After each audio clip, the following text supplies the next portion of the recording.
करतो. आणि आजकालची पोरं एक्सटर्नल मोटिवेशनला एवढे बळी पडतात सर, की ते कधी काय करतील हे काही सांगता येत नाही. मी एका मोठ्या कंपनी ट्रेनिंगला गेलो होतो. तिथले एक GM लेवलचे अधिकारी होते. ते मला म्हणाले, राजीव सर तुम्ही मेंटरिंग करतात का मुलांना, असं मार्गदर्शन वर्षभरासाठी जर तुम्हाला दिलं मुलगा तर तुम्ही. म्हटलं सर झालं काय, तुम्ही खूप टेन्शनमध्ये दिसताय. आणि ते काहीतरी मला वाटतं 2 जानेवारी का 4 जानेवारी होती. मला म्हणाले, राजीवजी माझ्या मुलानं 31च्या दुपारी घरी आला टक्कल करून, घरात काहीच आता अचानक गेला आणि टक्कल करून आला. आता आई ओरडायला लागलं, तू टक्कल का केलं सांग तरी. पहिले तर बोलला नाही. मग त्याला मी आल्यानंतर विचारलं, मला खरं कारण सांग, मी रागवणार सांग तरी. तो म्हणे आम्ही एकट्यानं नाही केलं, आमच्या 6 मित्रांनी टक्कल केली. आता 6 एकत्र टक्कल केली का रे बाबा काय. म्हणे 31च्या संध्याकाळी आम्ही सगळे फलाफला टेकडीवर जाणार आहोत.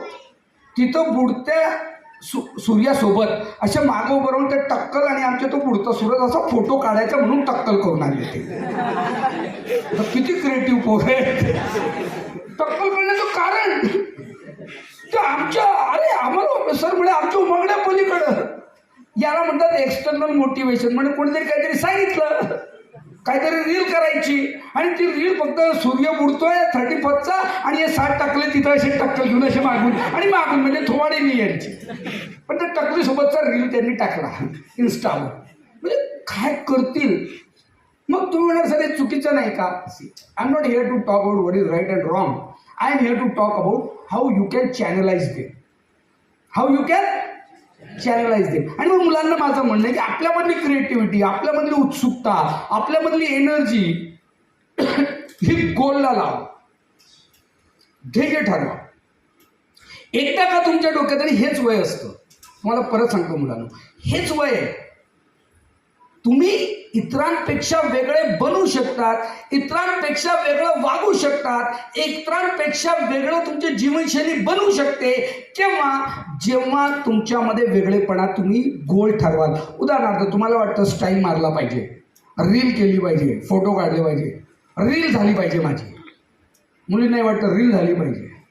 करा, माझं नाही म्हणणं नाही. ऐका, तुम्हाला वाटतं मला क्रिकेट आवडतं, मला वाटतं हिरो आवडतो, मला वाटतं मला वेब सिरीज आवडतात. Yes, I am not against it. पण माझी तुम्हाला एवढीच विनंती आहे, 5 वर्ष त्याला कॉम्प्रोमाइज करा. ते ठेवा, ते तुमच्याकडं ठेवायचं. फक्त 5 वर्ष साईडला ठेवायचं आणि मग त्या ध्येयाला गाठल्यानंतर ते करायचं. उदाहरणार्थ तुम्हाला वाटतं ना तुमचा रील झाला पाहिजे, तुम्ही गाडीतनं उतरतायत, मग ते दुसऱ्याच्या एखाद्याच्या गाडीजवळ उभं राहून रील करायची. 5 वर्ष काहीच मोबाईलला हात लावायचा नाही. एवढा मोठा अधिकारी व्हायचा की उद्या यंग IAS IPS ऑफिसर जेव्हा त्या गाडीतनं उतरेल आणि असा गॉगल काढून स्वतःहून उतरेल ना, त्याच्या हातात IPSची स्टिक असेल, यंग स्मार्ट दिसेल ना, UR IAS झाली असतो. आणि मग तू त्या गाडीतनं उतरते आणि मग लोक ते व्हिडिओ काढतील, मग तुमचा रील लोक व्हायरल करतील. पण ते करताना मला 5 वर्ष 10 वर्ष मला सॅक्रिफाईस करावं लागेल. तुम्हाला उदाहरण देतो मी पुस्तकातल्या गोष्टी सांगत नाही. तुम्हाला कोणाला त्याला भेटायचं असेल तर मी भेट म्हणून उदाहरण देऊ शकतो. जळगाव जिल्ह्यामध्ये सायबर क्राईमला एक PSI आहे सर, मुस्तफा मिर्झा नावाचे क्राईम ब्रांचला PSI. सर 12वीमध्ये हा मुलगा उर्दू शाळेतनं शिकला. 12वी नंतर त्यांनी कॉन्स्टेबल झाला. 18 वर्ष 6 महिन्यात कॉन्स्टेबल. म्हणजे 12वीला असताना डोक्यात होतं मला अधिकारी व्हायचं आहे, पोलीस. मग डायरेक्ट पोलीस अधिकारी नव्हता, पहिले ते पोलीस झाले. MPSC दिली 4 वर्षात, पोस्ट स्वीकारली नाही. त्यानंतर डिपार्टमेंटल परीक्षा दिली, PSI झाले. आता हा माणूस PSI आहे, LLM आहे, MA आहे आणि क्रिकेटचा एवढा मोठा शौकीन आहे की आत्ता जेवढ्या मॅचेस होतात मुंबईमध्ये, हा व्यक्ती स्वतः VIP गॅलरीचं तिकीट काढतो आणि त्या गॅलरीत बसून फोटो काढून मित्रांना दाखवतो आणि सांगतो मला क्रिकेटचा इंटरेस्ट आहे. आत्ता लकी ड्रॉमधनं त्यांना एक बक्षीस भेटलं आणि भारताची टीम आता लंडनला जेव्हा गेली, त्या विश्वातल्या 40 लोकांमध्ये हा पोरगा सिलेक्ट झाला आणि भारताच्या टीमसोबत त्या इंग्लंडच्या हॉटेलमध्ये राहायची याला चान्स भेटला. See what I want to convey you, मला तुम्हाला काय सांगायचं पटतंय का?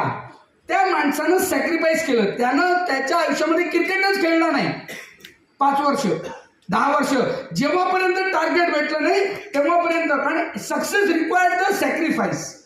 सक्सेस कोणाला मिळतं? अरे सक्सेस कोणाला मिळतं? सॅक्रिफाईस. तुम्ही सॅक्रिफाईसच करायला तयार नसाल, याच वयामध्ये माझी सगळी स्वप्न पूर्ण झाली असेल असं तुम्हाला जर वाटत असेल तर तुमचं एकही स्वप्न पूर्ण होणार नाही. म्हणून माझी विनंती आहे की सगळ्यात पहिले तुम्ही तुमचं टार्गेट फिक्स करा. मग टार्गेट कसं फिक्स करायचं? So it is a self inspired. हे वडिलांना वाटतं डॉक्टर झालं पाहिजे, म्हणजे आजकालच्या सगळ्या मुलांना विचारा 11वीला गेलेला काय करतो? 90% नीट करतो. मी त्या मुलांना एकच विचारतो, म्हणजे तू नीट करतो का आई वडिलांना नीट करतो ते सांगते. म्हणजे ते मुलं नीट होत नाही, पण आई वडील त्या वेळेपर्यंत 2-2.5 लाखामध्ये नीट झालेले असतात. मग डॉक्टरच झालं पाहिजे का, इंजिनियर झालं पाहिजे का? सी थोडंसं आपण व्हेरिफिकेशन, मला काय वाटतं, मला काय आवडतं, मला माझ्या जिज्ञासा काय आहे.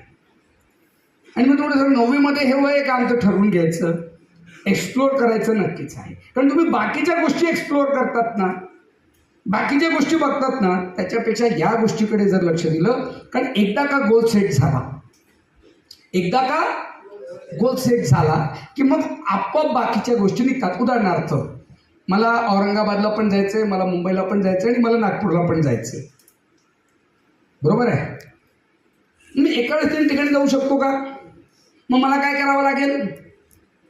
अरे पहिलं काय करावं लागेल? एक गोष्ट ठरवावी लागेल ना. 1 2 मला कुठं जायचं हे ठरवताना मला त्याची तयारी कधी सुरू होईल? परत सांगतो, उदाहरणार्थ मला अमेरिकेला जायचं आहे. मी तुम्हाला म्हटलं मला अमेरिकेला जायचं आहे, बरोबर आहे. आणि मी हायवेवर उभा राहिलो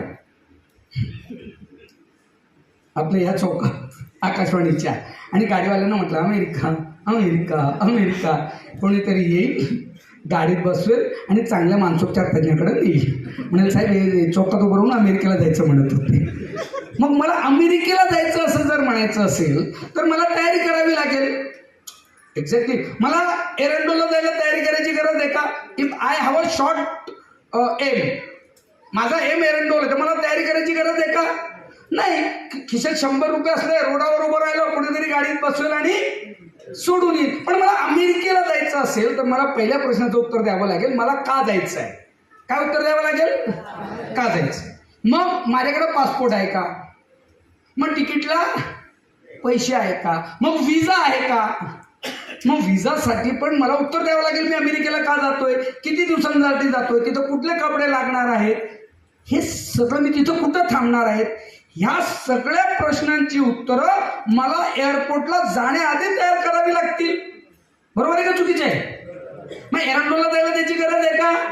नाही. पण मला अमेरिकेला जायचं असेल, मला विदेशात जायचं असेल तर मला एवढ्या प्रश्नांची उत्तरं आधी ते विचारावे लागतील, त्यांची उत्तरं शोधावी लागेल आणि मग ती प्रक्रिया पूर्ण केल्यानंतर मी जाऊ शकेन. मग गोल जर मोठं असेल, ध्येय मोठं असेल तर तुम्हाला आत्तापासून त्याचा विचार करायला सुरुवात केली पाहिजे. तिसरं आणि महत्त्वाचं, जनरली मुलं सुरू होतात काय करायचं आहे, नीट. म्हणजे काय करायचं आहे, नीट. नीट करून काय? MBBS. कुठून सुरू होतो? नाही भेटलं तर रे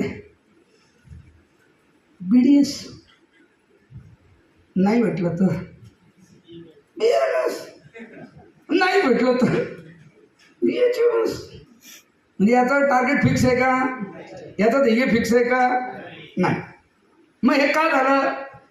कारण जेव्हा त्यांना MBBS सांगत होता तेव्हा त्याला किती, मग मी साधा प्रश्न विचारतो, ठीक आहे MBBS ना, मग मी हे नाही विचारत नंतर मी काय विचारतो, तुझ्या मते MBBSला ॲडमिशन घेण्यासाठी किती टक्के पाहिजे, नीटला किती मार्क मिळायला पाहिजे, हे तरी माहिती आहे का तुला? हो माहिती आहे, 650च्या वर वगैरे वगैरे. ओके.